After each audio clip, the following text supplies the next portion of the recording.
예, 안녕하세요. 상강 항만물류의 이해를 강의하게 된 목포해양대학 백인훈 교수입니다. 여러분들 반갑습니다. 어, 이 강의의 목차를 잠깐 살펴보도록 하겠습니다. 이 강의의 목차는 항만물류의 정의, Definition of Port Logistics입니다. 그 다음에 두 번째는 뭐냐면 Function of Port Logistics, 항만물류의 기능에 대해서 설명하도록 할게요. 그 다음에 3은 Characteristics of Logistics, 항만물류의 그 특성, 성격에 대해서 설명할게요. 네 번째는 뭐냐면 Importance of Port Logistics, 항만물류의 중요성에 대해서 설명할게요. 그 다음에 다섯 번째는 뭐냐면은 Supply Chain Disruption caused by Port Congestion. Port Congestion이라는 것은 항만 적체입니다. 항만 적체로 인한 공급망의 어떤 혼란, disruption, 혼란에 대한 어떤 원인, 이런 부분을 마지막으로 정리하고 마치도록 하겠습니다. 자, 항만물류의 정의에 대해서 설명하도록 할게요. 항만물류라는 것은 항만과 물류의 개념을 결합시킨 그런 어떤 개념입니다. 그래서 항만터미널을 포함한 항만터미널의 물류 기초 인프라잖아요, 그죠? 그래서 항만터미널을 포함한 물류 기초 시설을 이용하여 그 항만을 통과하는 물자에 대해서 공급자로부터 그 다음에 소비자에 이르기까지 존재하는 시간적, 공간적 그 간격을 효과적으로 극복하는 것이 바로 극복하기 위한 물리적 경제 활동이 바로 항만물류다, 이렇게 정의를 할 수 있습니다. 그래서 이제 반드시 항만을 거쳐야 될 것이고, 또 물류라는 개념을 가지고 우리가 접근해야 되겠죠. 이게 이름하여 뭐다? 항만물류다, 이렇게 정의를 할 수가 있습니다. 그 다음에 두 번째 뭐냐면은 항만물류의 펑션, 기능에 대해서 설명하도록 하겠습니다. 이미 우리가 물류의 기능에서 설명했듯이 항만물류의 기능도 그다지 별로 차이가 없습니다. 그렇지만은 항만이 들어가기 때문에 약간의 차이가 있다고 볼 수 있겠죠. 그래서 이 항만물류는 기본적으로 그 일반 물류의 기능과 같이 운송, 보관, 포장, 하역, 이송 및 항만 정보 기능으로 구분됩니다. 그 활동의 행태는 해상 활동과 내륙 운송으로 결합되겠죠. 왜냐하면 아까 이야기했듯이 항만과 물류의 기능이 결합된 것이라 했죠. 그래서 이러한 결합의 중추적인 역할을 수행하는 부분이 운송, 하역, 보관 기능이고, 여기서 보관 기능은 하역, 보관 또는 운송을 원활하게 수행할 수 있도록 하는 그 부수적인 그런 기능을 담당하고 있습니다. 그래서 일반적으로 기업 물류에 있어서의 하역이 그 부수적인 기능을 수행하는 경우가 많으나, 항만 물류에 있어 가지고는 하역의 그 중요시 크다는 점에서 가장 큰 특징 중에 하나입니다. 쉽게 해서 항만 물류에 있어 가지고 하역의 가장 그 중요성이 크다고 할 수 있죠. 그래서 항만 물류에 있어서 하역 다음으로 중요한 것은 바로 보관, 창고에 보관하는 거죠. 아니면 컨테이너 야드에 보관하듯이 보관 기능이라 할 수 있습니다. 그래서 보관 기능에 의해서 물자의 시간적인 간격이 극복됨으로 시간적인 효용을 바로 창출한다는 면에서 매우 중요한 의미를 가지고 있습니다. 특히 보관 기능은 해상 운송의 불규칙성과 일시적인 대량성에 대처하여 육상 운송 기능과의 조정 역할 및 비호단지에 대한 그 창고 기능으로서의 상당히 중요한 역할을 맡고 있습니다. 그런 의미에서 중요하죠. 자, 그 다음에 항만 정보 기능은 부분적으로는 다른 기능의 부수적인 기능으로 그 작용을 하는 경우가 많으나, 항만 물류와 관련된 운송, 보관, 포장 및 하행에 대한 정보 자체가 의사결정에 커다란 영향을 끼친다는 점에서 그래서 매우 중요하다 이렇게 볼 수가 있습니다. 그래서 이게 패킹, 포장이 되겠죠. 포장이 되고 이게 하역이 됩니다. 이게 저장이 되죠. 컨테이너 야드에 저장이 이루어집니다. 이것은 이송이죠. 이제 선박에서 내린 짐을 컨테이너 트랙터를 통해 가지고 이쪽으로 컨테이너 야드 쪽으로 옮기는 것을 이송이라 합니다. 그 다음에 이는 운송이죠. 그 다음에 이는 뭐냐면은 물류 정보 기능입니다. 이렇게 크게 나뉠 수 있습니다. 그 다음에 이게 이제 패킹에 해당 기능이죠. 쉽게 해서 보관 기능입니다. 그죠? 보관 기능입니다.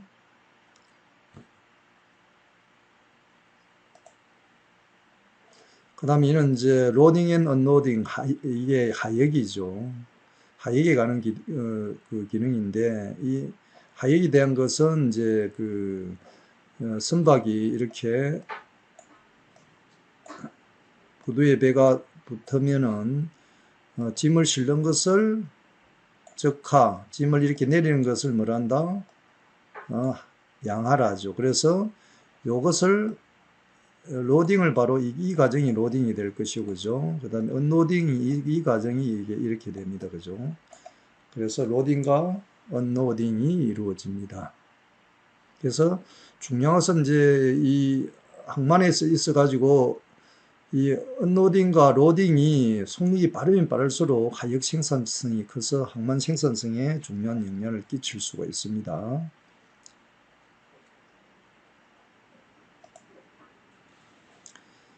그 다음에 이제 이송 기능이죠. 이송 기능은 아까 제가 이야기했듯이 배에서 이렇게 짐을 내린단 말이에요. 짐을 내리면은 여기에 컨테이너 야드가 있습니다. 컨테이너 야드가 있는데 여기에 이제 겐츄리 크레인 가지고 이것을 여기 짐을 이렇게 내린단 말이에요. 그러면 이 야드 트랙터를 가지고 실어 가지고 여기에서 옮겨주는 그런 역할을 하는 것을 뭐란다? 트랜스퍼 이송이라고 합니다. 자, 그 다음에 스토리지 저장 기능이죠. 저장 기능이라는 것은 아까도 제가 잠깐 설명했듯이 배에서 내린 화물을 이렇게 로딩을 하죠. 언로딩을 하죠. 언로딩, 그죠? 언로딩을 하거든요. 언로딩을 하는데 언로딩을 된 것을 어떻게 한다? 어디에다 보관해야 되거든요. 그러면은 이게 컨테이너 야드입니다. 컨테이너 야드에 보관하거나 아니면 쉐드에 보관하거나 아니면 웨어하우스에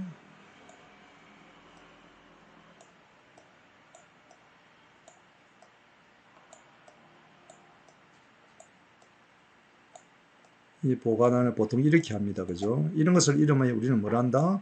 스토리지, 저장이라고 합니다. 그래서 항만에서 저장의 역할도 굉장히 중요합니다.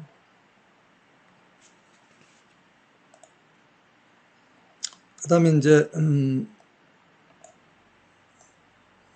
항만에서 이렇게 여기는 화물을 갖다가 로딩을 해가지고 또는 언로딩을 했을 때 다 이게 피니시 끝나고 나면은 종료되고 나면은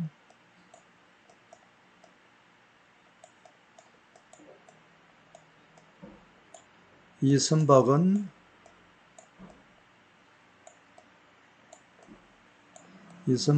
다른 항만으로 가야 되겠죠. 다른 포트로 가겠죠. 싣고 포트로 갑니다. 그래서 이것을 이름하여 우리는 뭐란다? 운송이라고 합니다. 이해를 하시겠죠? 그 다음에 이제 이 물류 정보입니다. 정보라는 것은 아까 이야기했듯이 운송, 보관, 하역, 뭐 패키지 뭐 이런 거 다 포함해 가지고 이것을 공동으로 정보를 통해 가지고 통합적으로 이렇게 관리 운용하는 시스템이 바로 물류 정보에 관한 시스템입니다. 자, 그 다음에 또 보도록 할게요. 그 다음에 펑션 오브 포트 로지스틱스입니다. 그 물류의 그 기능에 대해서 알아보도록 할게요. 물류의 기능, 항만 물류의 기능이도, 항만 물류의 기능은 요게 유통 가공입니다. 그죠? 유통 가공. 항만 물류의 기능에 대해서 설명하도록 할게요. 그래서 이 항만 물류에서 이 정보라는 것은, 이제 정보라는 것은, 운송, 보관, 하역, 이송, 포장 등의 기능을 결합하는 그런 시스템이잖아요. 그죠? 그래서 이게 이제 굉장히 중요한데, 이게 이제 생산자로부터 소비자까지 물류 활동을 유기적으로 구성해서 하는 그런 어떤 그 시스템을 가지고 있습니다. 그죠? 그래서 굉장히 중요하기 때문에 우리가 물류 기능이 굉장히 우리가 중요한 그런 역할을 한다라고 볼 수가 있습니다. 그죠? 자, 그래서 물류의 기능이 있어가지고, 이제, 두 번째는 뭐냐면은, 이제, 이게 유통 가공에 대한 부분이거든요. 유통 가공에 대한 부분도, 우리가 물류에 있어가지고 유통 가공을 함으로써 부가가치가 창출되거든요. 그래서 부가가치가 창출되는 그런 측면에서, 물류가 중요한 역할을 한다, 이렇게 볼 수가 있습니다. 그 다음에, 물류의 특성에 대해서 제가 설명하도록 할게요. 물류의 특성. 자, 물류의 특성은 5가지 특성이 있습니다. 자, 첫 번째는 뭐냐면은, 항만 물류의 특성은, 항만이 수행하는 중개적인 기능과, 그 다음에 밀접하게 연계되어 있으며, 항만 그 자체에 미치는 영향보다는 항만 배후단지의 경제발전과 물가안전, 그리고 궁극적으로 기업의 효율적인 성장 및 국민 경제의 번영에 영향을 미친다는 점에서 기업 물류와는 그 차원이 근본적으로 다릅니다. 그래서 항만 물류의 특성을 요약하면 이렇게 이제 이게 5가지가 이루어져 있습니다. 쉽게 해서 첫 번째 이 뭐냐면은 항만 물류에 대한 constraint, 제약성에 대한 부분이죠. 제약이 있다 이거죠. 그래서 항만은 공공단체에 의하여 공공의 목적을 위해서 관리되는 경우가 대부분이 공공이죠. 프라이빗 포트가 아니고 대부분이 보면은 커먼 포트입니다. 그래서 정부가 보통 관리하는 경우가 대부분이 많죠. 그래서 공공성이 강하여 여러 가지의 제약을 갖습니다. 그래서 이러한 제약은 시설, 장소, 그 다음에 노동력, 그 다음에 이게 항만 사용에 대한 피요금 등에 대해서 상당한 영향을 가질 수밖에 없습니다. 이게. 그 다음에 이제 두 번째 보면은 Regularity of Port Logistics입니다. 항만 물류에 대한 불규칙성입니다. 규칙적으로 뭐가 배가 들어오고, 규칙적으로 화물이 들어오고, 규칙적으로 여객이 들어오고, 이렇게 돼야 되는데, 이게 불규칙하다 이거죠. 그래서 항만에 있어서 물자의 움직이면 해상 운송, 특히 선박의 불규칙한 입출항 패턴과 밀접한 관계가 있기 때문에 어느 정도 불규칙한 특성을 지닐 수밖에 없습니다. 따라서 이러한 불규칙성에 대응하는 일이 중요한 과제입니다. 그래서 어떤 경우에는 배가 많이 들어오고 어떤 경우에는 배가 거의 하루에 한 척도 안 들어오는 경우도 있고 이렇게 되겠죠. 그렇지만은 이런 것들은 부정기선에 대한 경우고, 라이너, 전기선의 경우에는 일정하게 운항 일정에 따라서 정해진 스케줄에 따라서 움직입니다. 그래서 라이너,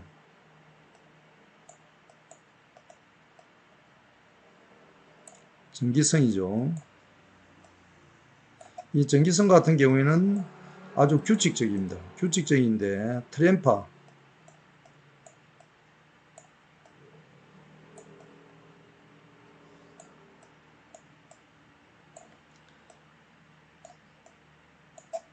이 독일은 이제 트램파 같은 경우는 불규칙적입니다. 여기 이제 이런 선박이 바로 불규칙적이죠. 라이너 같은 경우에는 뭐냐면은 규칙적입니다. 굉장히 규칙적입니다. 그래서 우리가 라이너선의 대표형이 컨테이너선이죠. 근데 트램프의 뭐 대체적인 그 대표인 선박은 그 벌커선이잖아요. 그죠? 그렇게.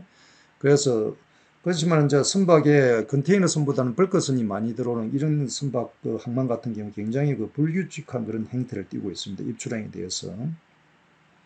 따라서 이러한 불규칙성에 대응하는 것이 매우 중요한 부분입니다. 그렇지만은 전기선의 경우에는 일정하게 운항 일정에 따라 정해진 서비스를 하고 있습니다. 그래서 그 항만이 전기선이 많이 들어오느냐 부전기선이 많이 들어오느냐에 따라서 어떻게 된다?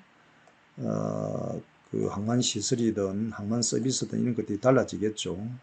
그래서 이런 차이가 있다는 것을 여러분들이 이해를 하셔야 됩니다. 그 다음에 세 번째는 뭐냐면은 그 항만 물류에 대한 노동 집약적인 특성입니다. 노동 집약적인 어떤 특성입니다. Labor Intensive Nature입니다. 노동 집약적인. 그 항만 노동자가 굉장히 중요한 부분을 차지하거든요. 항만 노동자가 없으면 하역이 안 되잖아요. 그죠? 그래서 항만 물류의 주체는 하역이라고 했잖아요. 그죠? 그래서 유입되는 물자의 그 다양성, 여러 종류의 물자가 들어오기 때문에 하역은 여전히 아직도 그 노동자, 그 포트 레이버, 노동자에 의해서 의존하는 경우가 많습니다.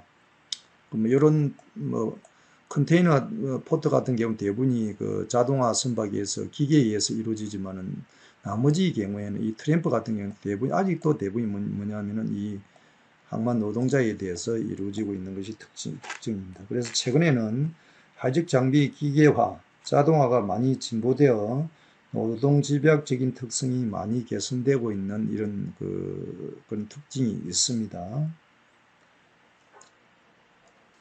아직 다 안 끝났는데요. 그 다음에 네 번째는 뭐냐, 항만 물류의 수동성입니다. 다시 들어갈게요. 항만 물류의 수동성입니다. 수동성인데 이 수동성은 기본적으로 항만을 경유하는 물자의 움직임을 대상으로 하여 이러한 물자의 유통은 상행위에 의해서 발생되기 때문에 우리가 이것을 상류라 하고, 이 상류에서 바로 물류가 물류를 전담하는 파생적인 그 수요가 일어나잖아요. 그죠? 그래서 거기 보면은 여기 이제 무역 계약에 의해서 상류가 이루어지고, 상류가 이루어짐으로써 이제 배운송이 일어나는데, 이것을 뭐란다? 우리는 일반적으로 물류라고, 이것을 우리는 운송이라고 이렇게 합니다. 그래서 상류가 일어나고 물류가 일어납니다. 이런 과정을 거치게 되어 있습니다. 그래서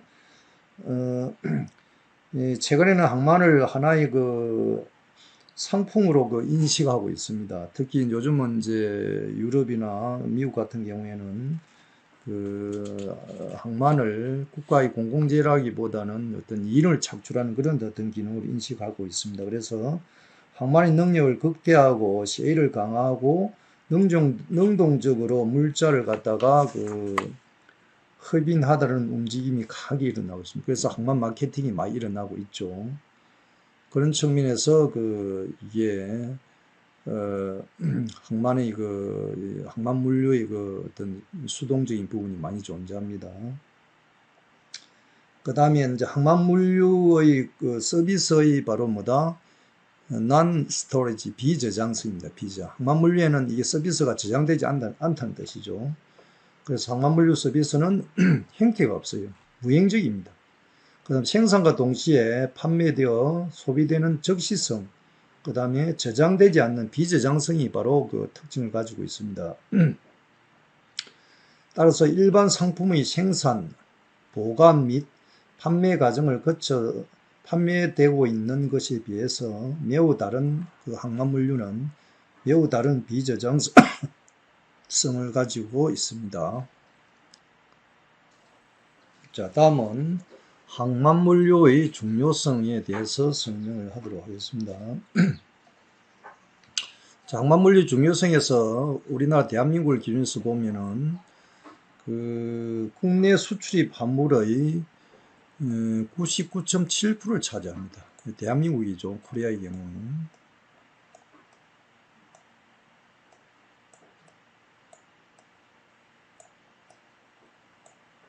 사우스 코리아의 경우에는 우리나라 대한민국이 이렇게 생겼거든요.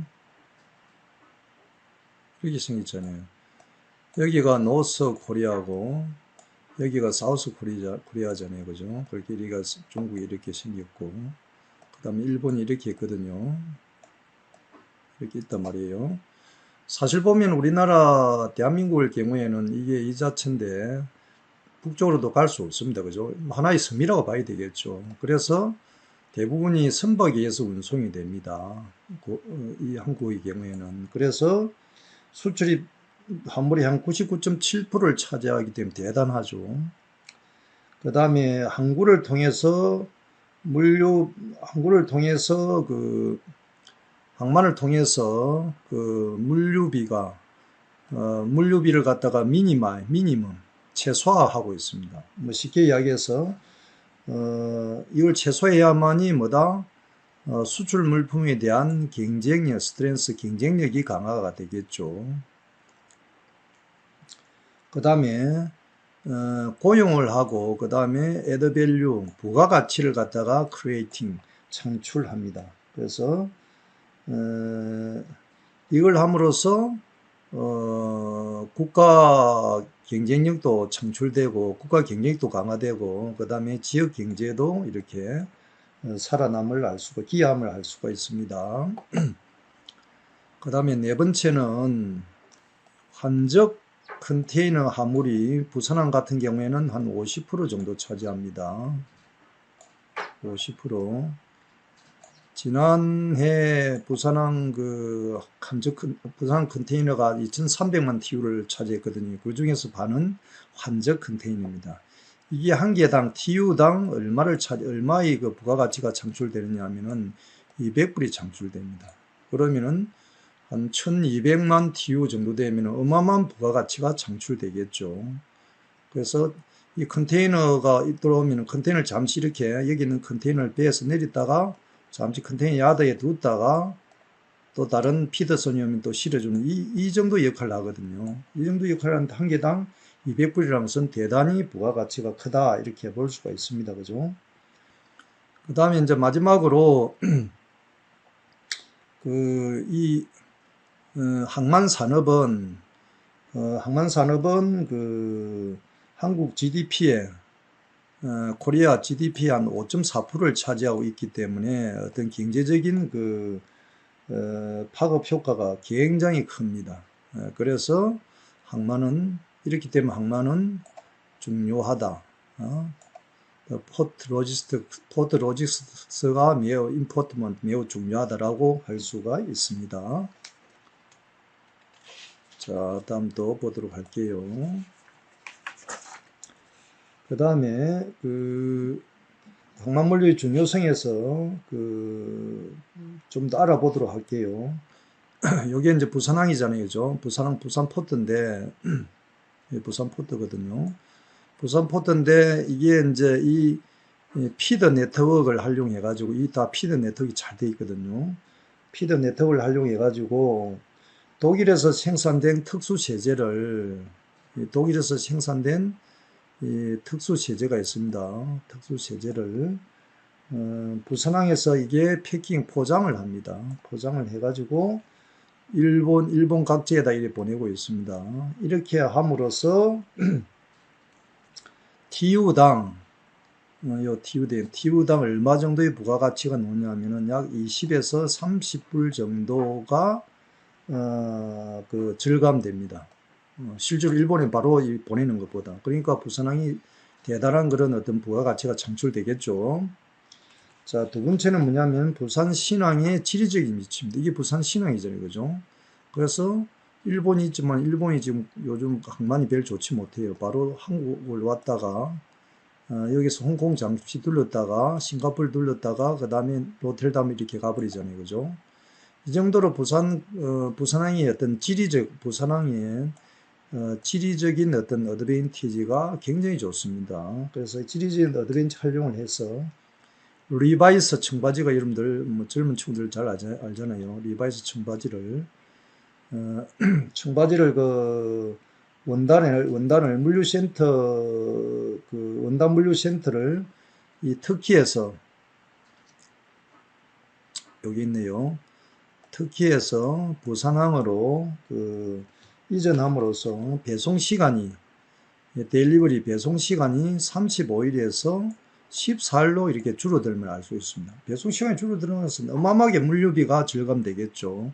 Reduction of logistic cost가 이렇게 감소되겠죠. 줄어들겠죠. 그 다음에 이제 조립 기술의 활용입니다. 어셈블리, 테크놀 조립 기술이, 한국의 조립 기술이 굉장히 뛰어납니다. 그래서 여기 보시면은 일본의 중고차를 뭐 과거의 예입니다. 일본산의 어떤 중고차 핸들을 갖다가 이렇게 교환합니다. 일본에서 올 때는 이 운전석이 오른쪽에 있잖아요. 러시아는 왼쪽에 있거든요. 그래서 한국 와가지고 이것을 왼쪽으로 바꿔가지고 러시아에다가 이렇게 판매하죠. 이렇게 함으로써 중고차 한 대당 얼마만큼 부가가치가 발생된다? 한 3,000불이 발생돼요. 대단히 높죠.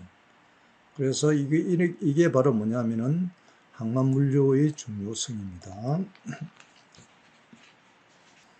그 다음에 이제 항만적체, 포터 컨젝션, 항만적체입니다. 적체. 항만적체로 인한 서플라이 체인의 어떤 디스럽션, 혼란입니다. 혼란. 이거는 최근에 우리가 코로나 엔데믹으로 인해 가지고 글로벌 물류 체인이 간에 상당히 많이 체인이 깨져 버렸습니다. 그렇게 됨으로써 컨테이너 운송비도 높아지고 또 물류비도 증가되고 있습니다. 그래서 북미 서안의 대표적인 항만이 두 항만이 있습니다. 그죠? 롱비치와 그 다음에 LA 포트가 있습니다. 북미 서안에. 예, 두 포트가 있는데, 이게 이 컨테이너가 컨테이너 화물 처리 기간이, 여기에 컨테이너 화물 처리 기간이거든요. 컨테이너 화물 처리 기간이 얼마나 되느냐 하면은, 보통 한 3, 4일, 2, 3일 만에 끝나는데 2021년 12월 달에 8.3일 걸렸어요. 8.3일. 엄청나게 많이 걸리죠. 이는 과거에 한 3, 4일, 2, 3일 만에 끝나거든요. 그래서 8.35일이나 걸린다는 것은 이거는 항만의 기능이 거의 마비됐다고 볼 수 있겠죠. 그 이유는 뭐냐면은 이 컨테이너를 운송하는 트레일러가 집에서 돈 주니까 굳이 차를 안 몰겠다 이거죠. 트레일러 드라이버의 어떤 부족과 그 다음에 뭐냐면은 헤비 레일 카고, 그러니까 레일의 어떤 기차의 문제로 인해 가지고 기차가 이렇게 이제 적체됨으로써 이런 문제가 발생된 거죠. 이게 이제 가장 사상 최고입니다. 이게 전 세계적으로 유명한 이벤트입니다. 두 항만이 있어가지고 이 차이를 보면은 이 코로나 팬데믹 현상으로 인해 가지고 이게 엄청나게 증가될 수밖에 없는 그런 상황입니다. 그래서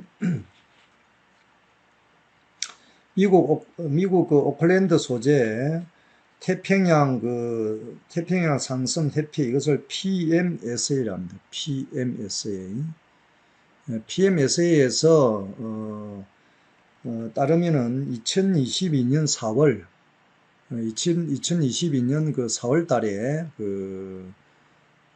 4월 달에 LA 항과 롱비치 두 항구에서 수입 컨테이너의 화물차가 실려 반출되기까지 걸린 시간이 평균 6.9일로 나왔습니다. 6.9일. 이렇게 6.9일로 나왔습니다. 3월에 비해, 같은 날 3월에 비해 0.16일 줄어들면 두 달 사이에 6일대를 유지하였습니다. 6일대를 유지하였습니다. 자, 6일대를 유지하게 된 거죠. 자, 이렇게 되다 보니까 2020년 6월까지는 3일 정도밖에 안 걸렸거든요. 3일밖에 안 걸렸는데 두 항만의 처리 기간은 이 코로나 팬데믹 여파로 인해 가지고 같은 해 12월에 며칠 걸렸냐면은 5일로 올라가게 됩니다. 5일로. 그죠? 5일로 올라가게 됩니다. 그래서 3일밖에 안 걸린 것이 이 5일로 올라가게 되는 이런 어떤 상황입니다. 이 3일에서 요 5일로 올라가게 됩니다. 이 뭐 엄청나게 올라가게 되죠. 결국 이 원인은 뭐냐? 코로나 팬데믹입니다. 왜? 팬데믹 현상은 어떻게 된다? 이 컨테이너 트레일러 드라이버의 문제와 그 다음에 레일 종사하는 사람들이 이 두 사람들이 나는 못하겠다라고 해버린 거죠. 자 그렇게 이제 하다 보니까 이제 이 항만이 어떤 큰 문제가 생기는 거죠. 그래서 여기 보면은 이제 이 지난해의 경우를 설명하고 있습니다. 이게 지난해 10월 달에 7.64일로 이렇게 이제 넘겼고 11월에는 최고 며칠 됐다? 최고 8.35까지 이렇게 올라가게 됩니다. 어마어마하게 올라가죠. 그래서 12월에는 다시 7일로 떨어졌지만은 이게 지난해 10월 이로 인해 가지고 심지어 미국의 바이든 대통령이 행정적인 영어를 해 가지고 이 LA 항과 롱비치 항에 대해서 24시간 체제를 풀로 돌리게끔 이렇게 지시를 했습니다. 지시하고 심지어 10일 이상 여기 보면은 이제 10일 이상을 지체하게 되면은 10일 이상을 지체하게 되면은 이게 하루당 어떻게 한다? 1000불씩 페널티를 물리게끔 했습니다. 파인이라서 페널티거든요. 페널티를 물리게 했습니다. 이 벌금을 물리겠다고 얼음장을 놨지만은 공급이 혼란이 계속해서 심화됩니다. 이 문제가 근본은 뭐냐면은 페널티 물리는 것은 요 두 사람의 문제잖아요. 그죠? 이 드라이버의 문제와 그 다음에 레일의 문제거든요. 이 문제거든요. 이걸 갖다가 해야지 항만 내에서 벌금 물린다 해가지고 이는 뭐 해결될 상황이 아니잖아요. 그죠? 자, 이런 상황까지 벌어집니다. 그래서 대혼란이 일어납니다. 그래서 철도 화물을 철도에 대한 적체 화물이거든요. 철도 화물 적체가 그렇게 강하게 이렇게 악화되는 추세입니다. 월승되는 추세입니다. 그래서 2022년 4월에 보면은 LA항과 롱비치항 철도 터미널의 컨테이너 처리 기간이 평균 어떻게 된다? 9.6일로 됩니다. 어마어마하게 높죠. 그렇죠? 높게 됩니다. 9개월 만에 다시 어떻게 된다?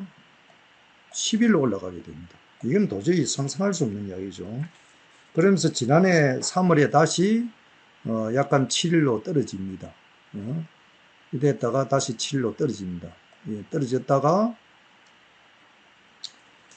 하락세로 접어들이 좀 4분기에는 다시 3일대까지 떨어져가지고 올 들어서 부두가 이렇게 굉장히 이렇게 혼잡이 되는 그런 상황이 벌어지게 됩니다.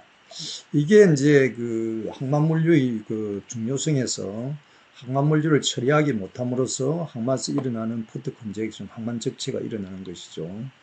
그래서 항만이 이 정도로 굉장히 중요한 역할을 하고 항만 내에서도 이렇게 나름대로의 구성원들의 역할이 잘 안 되면은 전체가 이렇게 서플라이 체인에서 이렇게 적체가 일어나게 됩니다. 그래서 물론 이런 코로나 팬데믹이란 특수성 때문에 이런 현상이 일어났지만은 어쨌든 예를 들어 항만에서 뭐 이렇게 대모를 한다거나 또는 트레일러 업자가 이렇게 대모를 한다거나 이렇게 되면은 항만이 올 수도 없는 이런 상황까지 벌어지고 이게 결국엔 국제 글로벌 물류에서의 어떤 상황까지 벌어지게 된다, 악화시키게 된다는 것이 발생되는 거죠. 그래서 이런 측면에서 항만 물류는 중요하다라고 볼 수가 있습니다.